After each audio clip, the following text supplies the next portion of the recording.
दोस्तों, study mood में आपका स्वागत है। बीपीएससी की तैयारी करने वाले अभ्यर्थी लास्ट समय में कोई रिस्क लेना नहीं चाहते हैं। वो सोचते हैं कि जो बुक हम फॉलो करते आ रहे हैं शुरू से उससे ही पढ़ाई करें, ज़्यादा नया बुक ना लाए। ये स्ट्रेटजी एकदम सही है, लेकिन बुक का चयन भी सबसे बेस्ट तरीका से आपका होना चाहिए। एक वीडियो मैंने आपको बनाया था 2 दिन पहले, और मैंने बताया था कि हिस्ट्री के लिए जो लड़के काफ़ी परेशान होते हैं कि कम पढ़ा जाए लेकिन अच्छा वहाँ से क्वेश्चन आ जाए, उसके लिए मैंने आपको बताया भी था कि 67वीं बीपीएससी में कहाँ से क्वेश्चन आया है। मैंने ये पेपर भी आप लोगों को दिखाया था और बताया था कि यहाँ से जो भी 32 क्वेश्चन आया था एक ही बुक से आया था। तो काफ़ी लड़कों ने जेन्युइन सवाल था उनके दिमाग में कि ये तो बहुत आसान पेपर आया था इस बार का। सच्ची में इस बार का हिस्ट्री बहुत आसान आया था, इसमें कोई डाउट नहीं है। तब पेपर ही आसान था, इसलिए कटअप भी हाई जाता। तो मैं आपको बता देता हूँ कि अभी तक जितना भी बीपीएससी हुआ है ना, उस बुक से आपको समझिए कि अच्छा खासा क्वेश्चन आया है। अच्छा खासा क्वेश्चन की अगर वो बुक पढ़ लेते हैं और एक्स्ट्रा में एक बुक और रखते हैं, अगर आपके पास है समय तो फिर दूसरा बुक पढ़ने की ज़रूरत नहीं है। और इस बुक का मैंने खासियत क्या बताया था कि आपका पीटी तो तैयारी होगा ही, कॉन्सेप्ट भी बिल्ड होते जाएगा। जैसे एनसीईआरटी पढ़ते हैं ना कॉन्सेप्ट बनाने के लिए कि मेंस में भी अगर हम पीटी पास हो गए तो मेंस में तो बहुत कम समय मिलता है। तो हमारे फर्स्ट वाले पेपर में जो हिस्ट्री का क्वेश्चन पूछा जाता है, जैसे भारत छोड़ो आंदोलन हुआ, महात्मा गांधी के जो थॉट हुआ, या टैगोर का थॉट हुआ, या आपको अलग अलग जो स्वतंत्रता आंदोलन हुए, चंपारण हुए, यहाँ से बिल्ड कर सकते हैं। मैं आपको बताऊंगा। तो लड़के बोल रहे थे कि बहुत पेपर आसान आया था सर, और साल का बता दीजिए। तो ऐसे ही कर मैंने सोचा कि क्यों नहीं मैं आपका प्रीवियस निपटा देता हूँ इसी बुक से आपका प्रीवियस ही सारा निपटा देता हूँ, जितना अभी तक बीपीएससी हिस्ट्री का हुआ है, कि आपको एक बार में याद भी हो जाएगा। और एक बार में जब सामने से कोई पढ़ाता है तो समझिए कि एक बार में याद हो जाता है। और मैं आपको बताऊंगा कि अभी जो 66वीं बीपीएससी हुआ था उसका री एग्जाम भी और पहले वाला एग्जाम भी, उसे तो आप नहीं इग्नोर कर सकते हैं। तो जो 66वीं बीपीएससी हुआ था उसका भी 100% क्वेश्चन इसी से आया था, हिस्ट्री का। मैं आपको बता रहा हूँ, मैं दिखा रहा हूँ, प्रूफ के साथ दिखा रहा हूँ। एक एक क्वेश्चन में पढ़कर आपको बताता हूँ और फिर आपको प्रूफ के साथ दिखाता हूँ। 25 क्वेश्चन पूछा गया था। यहाँ पर देखिएगा कि 66वीं जो बीपीएससी हुआ था इसमें 25 क्वेश्चन पूछा हुआ था इतिहास का, और मैं इसे लिख रखा हूँ। ये देखिएगा, ये यूनिटेरिया का प्रीवियस ईयर पेपर है और मैं इस पर लिख रखा हूँ सब, और टिक लिख रखता हूँ कि किस किस पेज से कौन कौन क्वेश्चन आया और एक एक पेज से कौन कौन क्वेश्चन आया, यहाँ से मैं लिख रखा हूँ। और मैं आपको बता रहा हूँ कि जो जो आया है क्वेश्चन उसे अच्छे से समझा रहा हूँ, और मैं आपको एक ही बार में बता दूंगा जिससे आपका दिमाग का सारा डाउट क्लियर हो जाएगा। और मैंने बोला ना कि हर साल के मैंने पेज बाई पेज लिख रखा है कि कौन से बुक से कौन क्वेश्चन आता है। और ये जो बुक है, ये काफ़ी लड़के पूछते हैं कि सर ये बुक का क्या नाम है। तो इसका नाम है संपूर्ण भारत का इतिहास, पीपी गुप्ता। ध्यान रखिएगा, पीपी गुप्ता। और ये टीचर हैं आपके पीपी गुप्ता, यहाँ पर आप दिखाई दे रहे होंगे, यूट्यूब पर भी पढ़ाते हैं। इनका 1-2 लेक्चर देखिएगा तो समझ में आ जाएगा कि हिस्ट्री के नॉलेज में इनका कितना बड़ा हाथ है। और ये खुद ही बीपीएससी क्वालिफाइंग है, ये भी ध्यान में रखिएगा, बीपीएससी क्वालिफाइंग है, अभी अपना जॉब भी करते हैं पटना में। ठीक है, अब ये है कि ये कौन से प्रकाशन है, तो एचडी पब्लिकेशन का है। मैं इस बुक का प्रचार ये नहीं बैठने किया हूँ कि यहाँ बैठकर प्रचार कर रहा हूँ, यहाँ से मुझे पैसा आने वाला है, ऐसा कुछ नहीं है। जेन्युइन ये सब बुक हम लोग पढ़ते थे ग्रुप डिस्कशन में। तो मुझे एक दिन मैंने देखा कि अरे यार, मेरे पास तो पीटी के लिए बहुत कम समय बचा हुआ है। पिछले वाला पीटी जो भी 67 हुआ था जो कैंसिल हो गया, उसके लिए मैं क्या करूं। तो 15 दिन मेरे पास बचा था और हिस्ट्री मुझे मजबूत करना था, तो मैंने इसे उठाया और इसे उठाकर 2-3 बार 15 दिन में पढ़ गया। आप बोलिएगा कि 15 दिन में इतना मोटा बुक पढ़ा जा सकता है 2-3 बार? आप चाहिएगा तो 5 बार ये पढ़ लीजिएगा 15 दिन में। इतना बेहतरीन और सरल लैंग्वेज में दिया हुआ है, आसान भाषा में, कि इसे पढ़ने में कोई दिक्कत नहीं होता है। तो चलिए, मैं ज़्यादा यहाँ पर बकवास नहीं करूँगा, मैं आपका प्रूफ दिखाता हूँ कि पहले क्वेश्चन के साथ स्टार्ट करते हैं। अगर आपके पास बुक होगा ये प्रीवियस ईयर वाला तो देख लीजिएगा। ठीक, कि निम्न में से किस हड़प्पन नगर में जूते हुए खेत की निशान मिले हैं? ये पहला क्वेश्चन था। मैं आपको पढ़कर सुनाता हूँ, अगर आपके पास 68वीं बीपीएससी का पेपर होगा, पढ़कर क्वेश्चन सुनाता हूँ। और इसमें मैं पेज जो लिखा हूँ यहाँ पर देख लीजिएगा, ये मैंने पेज लिखा है, पेज नंबर 15। पेज नंबर 15 इसका निकालिएगा, इस बुक का, एचडी पब्लिकेशन का जो आपको पीपी गुप्ता का है, इसका निकालिए। और बहुत ही अच्छा बुक है, इसका मैं ये नहीं कर रहा हूँ कि बार बार मैं बोल रहा हूँ आप लोग जाकर ले लो, ये कर लो। इसे देखो जरूर एक बार। इसे देखने से आपको क्या होगा ना, कि पता आपको चल जाएगा कि नहीं, ये सर जो बता रहे हैं या जो बताया जा रहा है ये सही में ये है, असल में है। ठीक, तो ये पूछा जा रहा है कि हड़प्पा नगर से जूते हुए खेत का पहले क्वेश्चन पूछा गया था आपको, लोथल क्या है। इससे जो 67वीं बीपीएससी में मैंने बताया था वो भी क्वेश्चन इसी वाला चैप्टर से आया था, मीन्स की सिंधु घाटी सभ्यता से एक क्वेश्चन तो आता ही है। तो पेज नंबर अगर हम 15 निकालते हैं, और इसमें मैंने देखिए ये लगा रखा है कि यहाँ पर लोथल के बारे में भी दिया हुआ है, और यहाँ पर पूछा है कि जूते हुए खेत का साक्ष्य कहाँ मिलता है। तो यहाँ पर देखिएगा, नीचे आइएगा, कालीबांगा यहाँ पर देखिए लिखा हुआ है, कालीबांगा यहाँ पर देखिए कालीबंगा लिखा हुआ है और लिखा है मोटे अक्षर में लिखा है, मतलब कि ये क्वेश्चन जो है मोटे अक्षर में लिखा है और वही क्वेश्चन हूबहू आया है कि जूते हुए खेत का प्रमाण जो मिला है या हलकुंड मिला है ये कालीबंगा से मिला है। ये देखिए एकदम ये वाला जो है ये रंग। आप बोलिएगा कि ये तो मान लीजिए नया एडिशन में होगा तो क्वेश्चन देख कर रंग दिया गया, नहीं, आज से 3 साल पहले का भी बुक उठाइएगा ना तो जस्ट ऐसे ही आपको लिखा हुआ मिलेगा।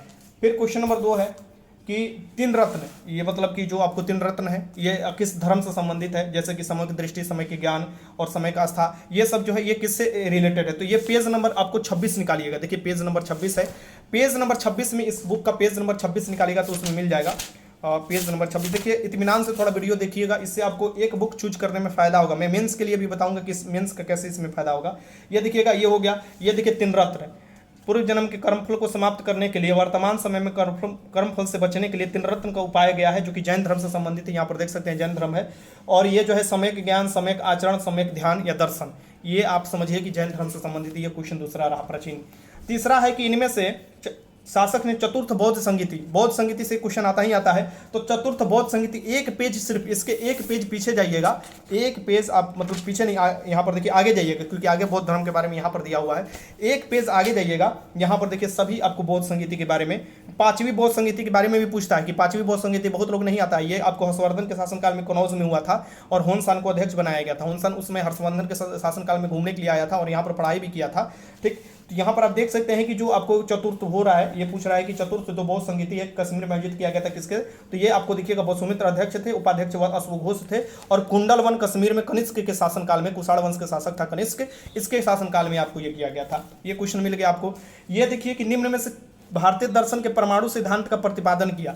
अब परमाणु सिद्धांत के प्रतिपादन किया, अगर ये इतिहास अगर पढ़े होंगे, अगर आपका सब्जेक्ट होगा तो ये तो आपके लिए बहुत आसान क्वेश्चन हो जाएगा। ठीक, अगर आप नहीं पढ़े हैं तो आपको ये दर्शन फिलोसफी के बारे में आपको देखिएगा कि पेज नंबर 23 में पढ़िएगा तो इसमें दिया हुआ है। पेज नंबर 23 में आपको इसमें अब क्या करना पड़ता है कि खुद से थोड़ा दिमाग लगाना पड़ता है कि जब 6 दर्शन आपको मुख्यतः दिया हुआ है, जैसे कि सांख्य दर्शन, योग दर्शन, न्याय दर्शन, वैश्विक, पूर्व मीमांसा, उत्तर मीमांसा, इसमें से आप देखिएगा कि एक दर्शन आपको मिलता है कि कणाद वाला वैश्विक, उसमें ही आपको दिखेगा कि इस बारे में दिया हुआ है कि परमाणु सिद्धांत के बारे में, कणाद वाला वैश्विक जो आप दर्शन होता है, यहाँ पर देखिए इसमें दिया हुआ है, यही आपको दर्शन के बारे में क्वेश्चन पूछा हुआ था। ठीक, अब यहाँ पर मध्यकालीन भारत आ जाता है। मध्यकालीन भारत में देखिए वीडियो लंबा ना मैं करूंगा, जल्दी जल्दी बताते चलो, उनसे देखते रहिए। मध्यकालीन भारत में किस दिल्ली सुल्तान ने रक्त और लौह की नीति अपनाई। रक्त और लौह की नीति का मतलब आप समझ लीजिए बहुत सिंपल है, जैसे कि मैंने गलती किया, मैंने राजा, पहले राजा होता थे और बलबन था इसका आंसर, और बलबन देवीय सिद्धांत लागू किया था, मतलब कि ईश्वर जो है, ये जो माफ कीजिएगा, ईश्वर के परछाया में ही या ईश्वर के देख रेख में ही आपको राजा काम कर रहा है, राजा कहीं ना कहीं ईश्वर के शक्ति का ही देन है। ठीक, उसके नाम से शासन चला रहा है, देवीय सिद्धांत कहलाता है एक प्रकार के। इसे अगर सिंपल लैंग्वेज में मैंने आपको बताया, परिभाषा कुछ और ही लिखा जाता है। अब यहाँ पर सवाल होता है कि ये रक्त और लौह की नीति क्या है। रक्त और लौह की नीति जो है बहुत खतरनाक नीति है। जैसे कि मान लीजिए आप राजा हैं, ठीक, और मैं आपका प्रजा हूँ और मैंने आपके खिलाफ विद्रोह किया, तो क्या किया मैंने आपके खिलाफ विद्रोह किया या कुछ जासूसी किया, तो आप हमको तो मारेंगे ही, हमारे पूरे खानदान को भी समझिए कि मार देंगे। अगर छोड़ा भी जाएगा तो सिर्फ आपको महिलाओं को छोड़ा जाता है और छोटी बच्चियों को छोड़ा जाता है, वरना उस खानदान के पूरे पुरुष को ही मिटा दिया जाता है कि उसमें आइंदा कोई खड़ा ना हो पाए आपके विरुद्ध कोई षड्यंत्र रचने के लिए। यह मतलब लौह और रक्त की नीति कहलाता है। ठीक, तो ये भी क्वेश्चन दिया हुआ है, पेज नंबर 80 में निकालिएगा, इस बुक के पेज नंबर 80 में निकालिएगा, तो ये दिया हुआ है। मैं आपको दिखा देता हूँ, मतलब कि हर चीज़ लिख कर रखता हूँ। और अगर मैं बात करूँ कि अगर पीटी टारगेट करना है तो प्रीवियस ईयर क्वेश्चन को आपको टारगेट करना पड़ेगा। यहाँ पर देखिएगा, ये देखिए ये आपका हो गया, और यहीं पर आप देखिएगा ये वाला, देखिए ये आपको मतलब पसीना इतना होने लगता है। देखिए ये लौह एंड रक्त की नीति पालन करता था बलबन। ये देखिए साफ साफ एकदम मोटे अक्षर में लिखा हुआ है, ये यहाँ पर देखिए कि ये मोटे अक्षर में लिखा है ना ब्लैक कलर से, लौह एंड रक्त की नीति। मतलब कि जो क्वेश्चन मैंने देख रखा है इस बुक में, मतलब मुझे इस बात का मतलब अच्छा लगा कि ये मोटे अक्षर में जो इंपॉर्टेंट लिखा गया है ना, वहाँ से जरूर क्वेश्चन आया हुआ है। ठीक, तो ये आपको हुआ।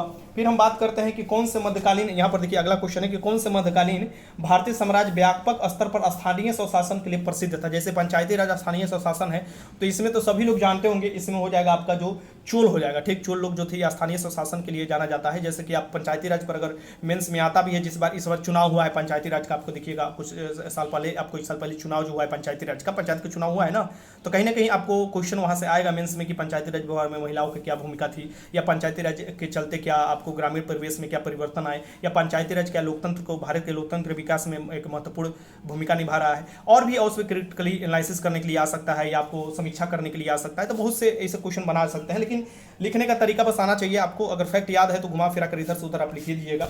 अब यहाँ पर देखिए कि ये दिया हुआ है कि कौन सा मध्यकालीन व्यापक स्तर पर, तो ये पेज नंबर 65 इसका निकालिएगा, चोल साम्राज्य के बारे में दिया है, पेज नंबर 65 में आप देखिएगा तो दिया हुआ है, एकदम वही क्वेश्चन दे दिया है। देखिए मैं आपको बता रहा हूँ क्वेश्चन, ये 65 में ये देखिए 65 में, स्थानीय स्वशासन और नटराज की मूर्ति के लिए चोल वंश विख्यात था, यहाँ पर है, ये दिया हुआ है। ठीक, तो ये क्वेश्चन देखिए। फिर अगला क्वेश्चन है कि प्राचीनकारी पिट्रा ड्यूरा निम्न में से किससे संबंधित है। पिट्रा ड्यूरा जो है कोई भी बुक आसान नहीं है कि कोई सभी बुक में मिल जाएगा आपको।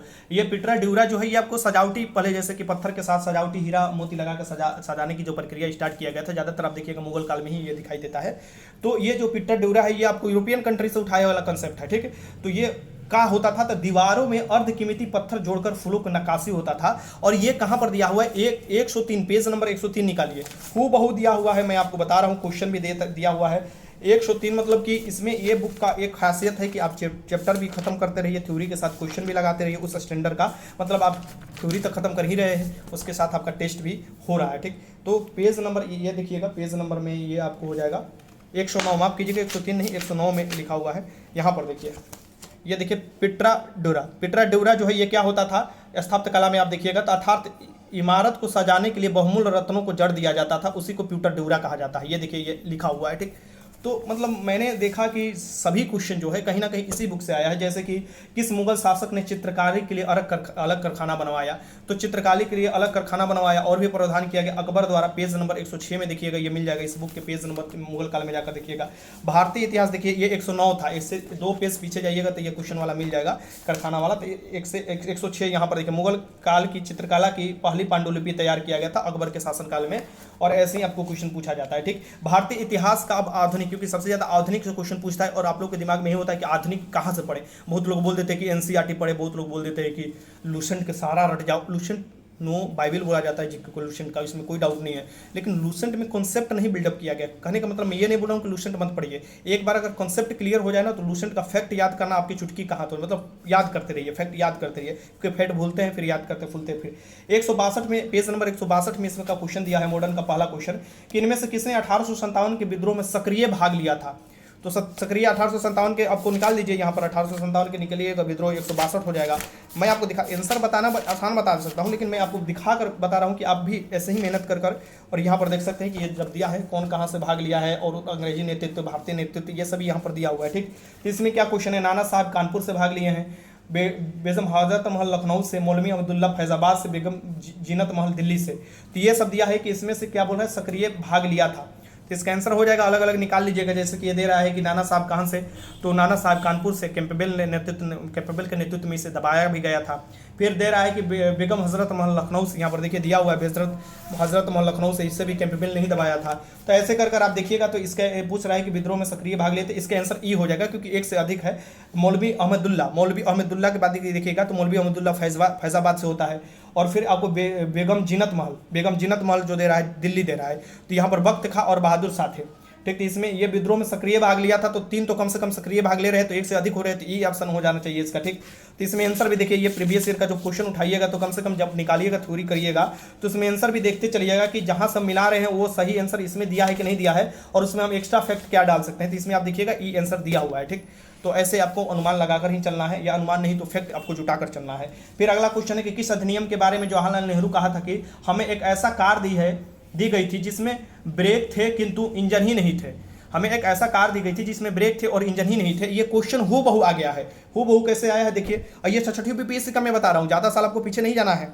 ये किस पेज नंबर में है, तो पेज नंबर निकालिएगा 156, पेज नंबर 156 निकालिए, मतलब कि इससे थोड़ा जाइए पीछे और इससे यहाँ पर आ जाइए। ठीक, पेज नंबर यहाँ पर देख लीजिएगा 100, यहाँ पर देखिए ये, और इसका क्वेश्चन नंबर आप देखिएगा, क्वेश्चन नंबर क्या दे रहा है देखिए 113। क्वेश्चन नंबर 113 पढ़कर मैं आपको बताता हूँ। निम्नलिखित में से किसने 1935 के अधिनियम के बारे में कहा था कि एक कार जिसमें ब्रेक तो है लेकिन इंजन नहीं? ये जवाहरलाल नेहरू कहे थे किस किस अधिनियम के बारे में? 1935 के अधिनियम के बारे में। वहीं ये क्वेश्चन दिया हुआ है कि किस अधिनियम के बारे में जवाहरलाल नेहरू ने ये बात बोला था, तो 1935 के अधिनियम के बारे में। क्वेश्चन के अंदर भी क्वेश्चन रहता है, इस बात को ध्यान में रखिएगा। कुछ क्वेश्चन के आंसर क्वेश्चन में ही मिल जाते हैं और कुछ क्वेश्चन के आंसर आपको आंसर देखना पड़ता है, ठीक। ये सब भी। दांडी यात्रा कितने दिन तक चली? तो दांडी यात्रा कितने दिन तक चली ये भी देखिएगा। 183 पेज नंबर इसका निकाल लीजिए, 183 में निकालिएगा तो दांडी यात्रा के बारे में सविनय अवज्ञा आंदोलन के आप देखिएगा शुरुआत होता है। दांडी यात्रा जैसे ही खत्म होता है उसी दिन आपको सविनय अवज्ञा आंदोलन शुरुआत हो जाता है, ठीक। तो यहाँ पर आप देखिएगा दांडी यात्रा के बारे में दिया हुआ है क्वेश्चन नंबर मैं आपको बता रहा हूँ 183 निकालिए। और इस 183 में देखिएगा कि ये जो दांडी यात्रा आपको हुआ था ये देखिएगा 12 मार्च से लेकर 6 अप्रैल तक हुआ था। लगभग 24 दिन तक आपका दांडी यात्रा चला था। इसका आंसर भी देखिएगा तो वहीं दिया हुआ है, क्योंकि बीपीएससी का इसका आंसर है। तो यहाँ पर कम से कम आप देख लेना चाहिए कि कब से कब, मुझे लगता है कि इस बार आपको याद करना चाहिए कि दांडी यात्रा कब से कब चला था। हो सकता है 12 मार्च से 6 अप्रैल तक ये क्वेश्चन आ जाए, ठीक। तो इसे जरूर देखिए, यहाँ पर 24 दिन लिखा हुआ है तो 24 दिन तक चला था, ठीक। दिन भी निकाल सकते हैं अपने से ही। प्रसिद्ध गीत सरफरोशी की तमन्ना अब हमारे दिल में है कि रचयिता कौन है? अब यहाँ पर चीज़ है कि ये गाया किसने है, रचयिता किसे है, ठीक। तो ये इसमें जो ऑप्शन दिया है इसमें से कोई इसमें से रचयिता नहीं है। गाए थे कौन? तो ये राम प्रसाद बिस्मिल गाए थे। फांसी के फंदे पर जाने से पहले ये गए थे, सरफरोशी की तमन्ना अब हमारे दिल में है, देखना है जोर कितना बाजू एक कातिल में है।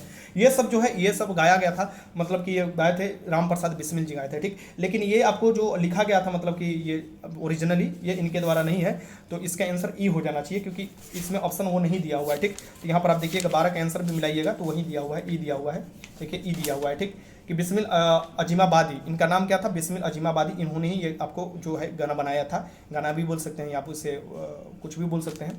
और फिर इन्होंने आपको देखिएगा कि गज़ल के रूप में भी इसका वर्णन किया है। तो यहाँ पर यह क्वेश्चन हो गया।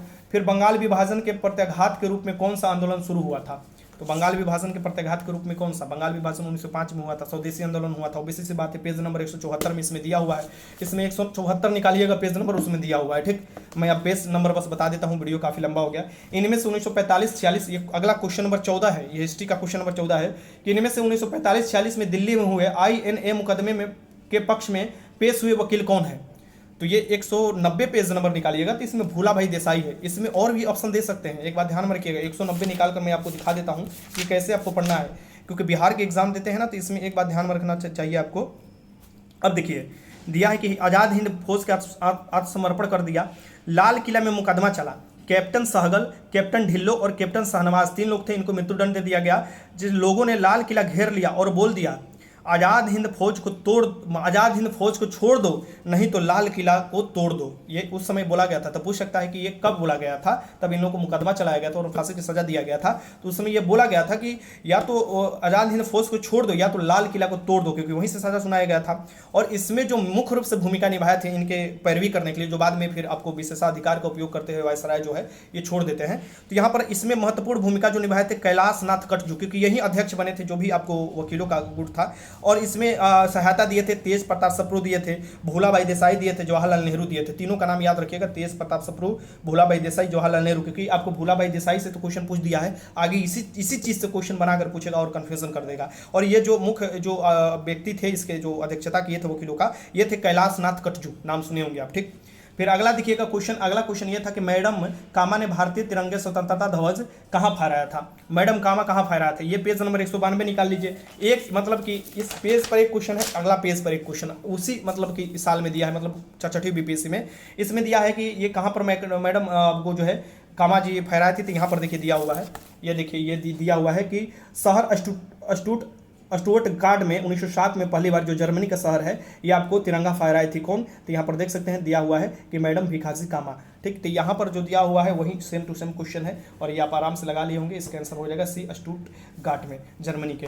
फिर इनमें से निम्न में से कौन से जोड़े नहीं आपको सम्मिलित है? जैसे विनोबा भावे द्वितीय सत्याग्रही नहीं थे, पहले थे। जो द्वितीय सत्याग्रही जो थे वो आपको कौन थे? वो जवाहरलाल नेहरू थे। ये व्यक्तिगत सत्याग्रही मैं आपको बात कर रहा हूँ। तो इसका ये गलत हो गया। तो इसमें पूछ रहा था कौन सा सही है? CR दास देशबंधु बोला जाता है। CR दास का इस पेज देखिए, ये वाला कहाँ दिया हुआ है? प्रथम सत्याग्रही, पेज नंबर 186 में दिया हुआ है। सी.आर. दास देशबंधु की उपाधि पेज नंबर 177 में इस बुक का दिया हुआ है। विलियम बेडरबन ये कौन थे? तो विलियम बेडरबन जो थे ये आपको जो एवं ऑक्टेवियन ह्यूम थे उनके जीवनी भी लिखे थे, ये बात ध्यान में रखिएगा। और ये 1907 के कांग्रेस के सभापति दिया, ये एक पेज नंबर 173 के निकालिएगा क्वेश्चन नंबर 42, तो उसमें ये दिया हुआ है, ठीक, कि 1907 के सभापतित्व किसने किया था। यही आपको दिखिएगा कि ये जोड़ा सही नहीं है, ये वाला बेडरबन वाला। श्याम जी कृष्ण वर्मा ने पेरिस में इंडिया हाउस का स्थापना किया था, ये पेज नंबर 191 निकालिएगा, तो पेरिस में ये नहीं किए थे। और यहाँ पर ये क्वेश्चन नंबर 16 का निकालिएगा, तो ये दे रहा है कि विलियम वेडरबन 1907 में कांग्रेस के सभापति थे, तो विलियम वेडरबन सभापति नहीं थे, एक बात ध्यान में रखिएगा। और श्याम जी कृष्ण वर्मा पेरिस में इंडिया हाउस की स्थापना किए थे, ये भी सही नहीं है, आपको लंदन में किए थे, ये बात ध्यान में रखिएगा। इसका आंसर निकालकर 16 का आंसर निकालकर देखिएगा, तो इसमें आपको दे रहा है कि कौन सा सही है, पूछ रहा है कौन सा सही है, तो इसमें सी.आर. दास हो जाएगा। जैसे कि आपको प्रथम सत्याग्रही की जगह द्वितीय सत्याग्रही दे रहा है विनोबा भावे को, वो गलती हो गया, पूछा था कौन सही है। सी.आर. दास को देशबंधु की उपाधि दिया गया था, ये बात सही है। विलियम बेडरबन ये गलती है, 1907 के अध्यक्षता किसी और ने किया था। श्याम जी कृष्ण वर्मा पेरिस में इंडिया हाउस के स्थापना नहीं, आपको लंदन में इसके ब्रिटेन में किए थे, ये भी गलत है। तो ये सिर्फ इसमें से सही सी.आर. दास वाला बी ऑप्शन हो जाएगा, एक बात ध्यान में रखिएगा। भारतीय राष्ट्रीय कांग्रेस किस दिन पूर्ण स्वराज घोषित किया? पूर्ण स्वराज घोषित किया, ये किस दिन घोषित किया? ये पेज नंबर इसका आपको निकालिएगा 183 पेज नंबर निकालिएगा, तो इसमें आपको दिया हुआ है, देखिए क्वेश्चन नंबर 183 में यहाँ पर देखिए मैंने टिक लगा रखा है, यहाँ पर देखिए कि ये आपको रहा 1929 का लाहौर अधिवेशन, इसी में देखिएगा कि पूर्ण स्वतंत्रता घोषित किया गया था, इसकी पूर्ण स्वराज का लक्ष्य घोषित किया गया था। और पहली स्वतंत्रता दिवस जो मनाया गया था 26 जनवरी 1930 को मनाया गया था, ठीक। और फिर आप देखिएगा 26 जनवरी 1950 को इसीलिए इस दिन संविधान लागू किया जाता है। फिर बंगाल में दो ही शासन प्रणाली किसके द्वारा लागू किया गया? तो बंगाल में दो ही शासन प्रणाली जो लागू किया गया था, सब सिंपल सी बात है, सो साम्राज्य अंग्रेजी साम्राज्य का नेतृत्व किया था, रॉबर्ट क्लाइव ने लागू किया था, और आकर फिर वारेन हेस्टिंग्स ने हटा दिया था। ये क्वेश्चन हूबहू पेज नंबर 140 में आपको मिल जाएगा, इसका पेज नंबर 140। इनमें से किसने 1893 में शिकागो में आयोजित धर्म संसद भाग लिया था? शिकागो में 1853 में शून्य पर बोले थे हमारे स्वामी विवेकानंद, ये बात ध्यान में रखिएगा। पेज नंबर 165 में ये भी क्वेश्चन मिल जाएगा, इस बुक में पेज नंबर 165 निकालिएगा, तो ठीक।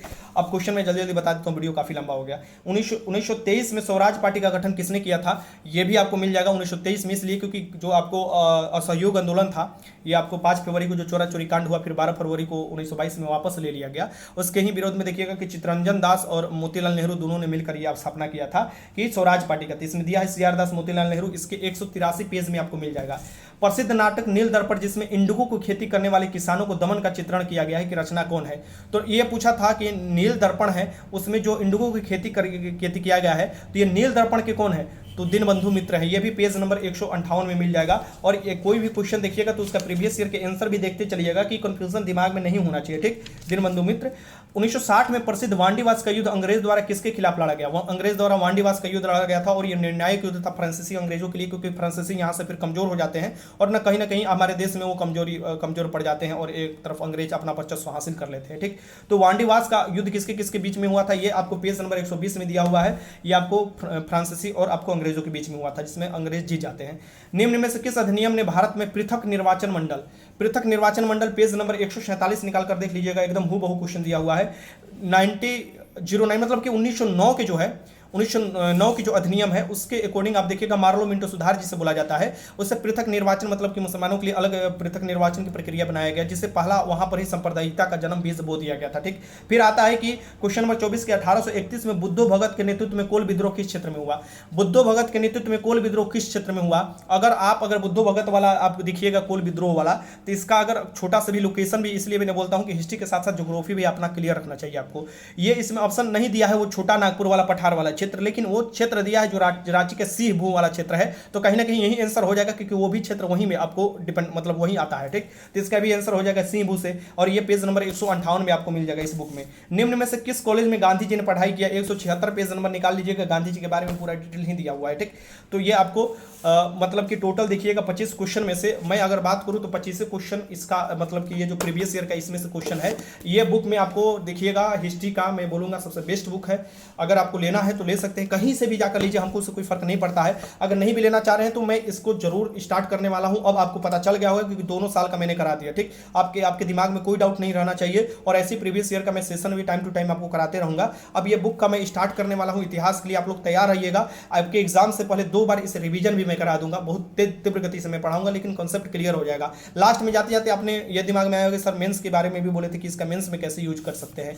तो मेंस में देखिए हमारे जो जीएस पेपर 1 होता है बीपीएससी का, उसमें देखिएगा कि भारत छोड़ो आंदोलन होता है, असहयोग आंदोलन है, सवर्ण आज्ञा आंदोलन है, दांडी मार्च है, महात्मा गांधी का और आंदोलन में क्या भूमिका है, असहयोग आंदोलन में किसने, भारत छोड़ो आंदोलन में क्या बिहार की भूमिका है, लगभग आपको सभी चीज़ ये मिल जाएंगे। मैं यहाँ पर सबसे पहले निकालता हूँ आपको ये भारत छोड़ो आंदोलन वाला। यहाँ पर देखिए भारत छोड़ो आंदोलन, इसके पीछे जो पृष्ठभूमि था भारत छोड़ो आंदोलन वो तो लिखिएगा ना, पूछता है कि क्यों आखिर भारत छोड़ो आंदोलन। तो इसमें दिया है अगस्त प्रस्ताव का, आपको व्यक्तिगत सत्याग्रह, प्रथम सत्याग्रह जो यहाँ पर ही दिया है, देखिए विनोबा भावे ने बनाया गया था प्रथम सत्याग्रह। फिर लाहौर अधिवेशन, दूसरे विश्व युद्ध में का प्रभाव क्या हुआ, क्रिप्स मिशन का फेलियर और प्रारंभ और विकास तत्कालीन कारण क्या था इसका, ये सभी दिया हुआ। ऐसे बनाकर आप मेंस का भी अब समझिए कि एक पिलर बना रहे हैं। मेंस का पिलर आप तैयार करें पीटी के साथ साथ। बस क्या होगा कि जब आपके पास समय कुछ ज्यादा मिलेगा तो उस मेंस में आपको राइटिंग लिखना है और बेहतरीन तरीका से करना है, ठीक। लेकिन पीटी भी तो पास करिएगा तभी तो मेंस में जाइएगा।